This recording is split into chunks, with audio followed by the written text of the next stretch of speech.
As jy 'n eiendomsbelegger is, sal jy dalk graag wil hoor wat aftreeeiendom as 'n belegging so besonder maak. Kom ek vertel jou gou. Eerstens, aftreeeiendom is 'n nismark-eiendom. Daar is nie baie aftreeontwikkelings wat aan inwoners volle eiendomsreg bied, terwyl hulle ook op die terrein toegang het tot 'n volle reeks versorgings- en leefstylgeriewe nie. Die vraag vir sulke eiendom oorskry steeds die aanbod in die mark.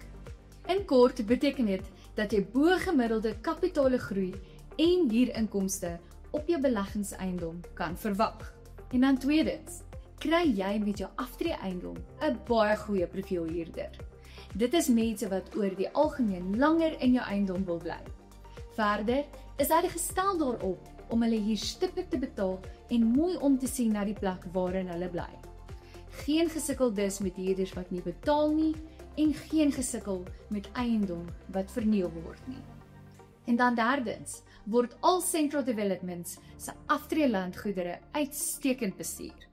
Jy kom nie in 'n aftreelandgoed of kompleks waar jou eiendom se onderhoud gaan agterraak of waar eienaars toegelaat gaan word om ver agterstallig te raak met heffings nie.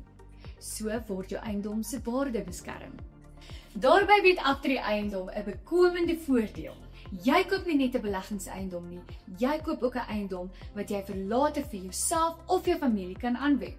Ongeveer 1/3 van ons aftreeeiendom word gekoop deur persone wat eers verhuur en beplan om eers later hier te kom bly.